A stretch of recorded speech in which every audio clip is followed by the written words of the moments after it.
Assalamualaikum warahmatullahi wabarakatuh. Kami dari kelompok 4 ingin memaparkan hasil survei kami dengan judul Air sebagai bahan bangunan dan faktor air semen atau FAS yang disusun oleh Friska Balkis, Nopril Roza Waidanal, Salsabila Zuhra, Rial Kausar, Gilang Dewantara. Saya Friska Balkis akan menjelaskan tentang sumber-sumber air bersih. Air bersih adalah jenis sumber daya berupa air yang bermutu baik dan dimanfaatkan oleh manusia untuk kehidupan sehari-hari termasuk sanitasi. Menurut WHO, air domestik adalah air bersih yang digunakan untuk keperluan domestik seperti konsumsi, air minum, dan persiapan makanan. Kebutuhan akan sumber air bersih bisa kamu temukan di beberapa tempat, khususnya di dekat permukiman kita. Berikut beberapa sumber air yang ada di sekitar kita. 1. Air angkasa. Air angkasa ini adalah air dari hasil penyubliman awan atau uap air, contohnya salju. 2. Air hujan. Air hujan bisa ditampung lalu dijadikan air minum, namun harus ditambahkan kalsium ke dalamnya karena air hujan tidak memiliki kalsium. 3. Air permukaan. Air yang berada di permukaan bumi, air sungai, air danau, dan air laut masuk ke dalam kategori air permukaan. 4. Air tanah. Air ini adalah sebagian dari air hujan yang meresap ke dalam tanah melalui pori-pori dan akar tanaman. 5. Mata air. Air tanah yang muncul secara alamiah disebut mata air. Air untuk bahan konstruksi. Air merupakan bahan dasar yang sangat penting dalam pembuatan konstruksi bahan bangunan dengan struktur beton bertulang. Pada konstruksi beton, air diperlukan untuk bereaksi dengan semen sehingga dapat menjadi bahan perekat antara agregat halus atau pasir, agregat kasar atau kerikil, serta bahan campuran beton lainnya. Sedangkan pada konstruksi baja, air digunakan sebagai bahan pencuci profil baja dari kotoran yang timbul akibat penyimpanan maupun pada saat distribusi baja. Dalam pembuatan konstruksi beton, harus digunakan air yang baik sehingga dapat tercipta beton yang kuat serta tahan lama. Air yang baik untuk campuran beton bertulang yaitu sebagai berikut. 1. Air harus bersih.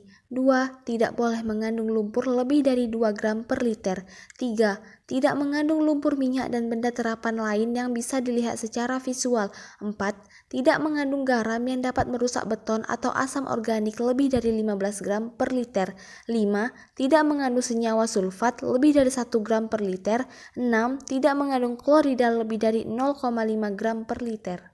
Berikut hasil survei penggunaan air pada pekerjaan konstruksi di 3 lokasi. Pertama, pembangunan Masjid Syuhada. Penggunaan air pada pekerjaan konstruksi gambar di atas yaitu menggunakan air sumur. Dalam pengadukan semen untuk membuat beton pada masjid, dalam 1 sak semen dibutuhkan 5 ember air. Faktor air semen sangat berpengaruh dengan kekuatan beton. Pengeringan atau pengerasan pada beton sekitaran pada saat umur beton 28 hari.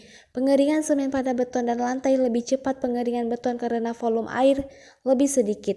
Narasumber dari Bapak Poniman yang berlokasi di Kampung Melayu. Lokasi kedua, yaitu pembangunan jembatan dan pelebaran tempat wisata. Penggunaan air pada pekerjaan konstruksi gambar di atas yaitu menggunakan air pump dan tidak boleh menggunakan air asam. Dalam pengadukan semen untuk membuat beton pada jembatan, dalam 1 sak semen dibutuhkan 3 ember air ukuran 5 liter. Faktor air semen sangat berpengaruh dengan kekuatan beton. Kalau air mengandung basah atau terdapat zat asam, maka kekuatannya berkurang. Pengeringan semen pada beton, kalau diberi obat maka lebih cepat proses pengeringan. Sedangkan pada lantai jembatan, ketika dicor minimal sekitar 3 minggu proses pengeringan. Narasumber dari Bapak Arida yang berlokasi di tempat wisata hutan lindung. Lokasi ketiga, pembangunan menara. Penggunaan air pada pekerjaan konstruksi gambar di atas yaitu menggunakan air bor atau lengkong. Dalam pengadukan semen untuk membuat beton dinding pada menara ini, dalam 1 sak semen dibutuhkan 5 atau 6 ember air. Faktor air semen sangat berpengaruh dengan kekuatan dan pengeringan beton.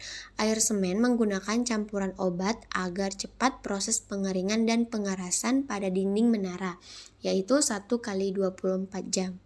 Narasumbernya Bapak Supianto dan berlokasi di proyek lanjutan mangrove.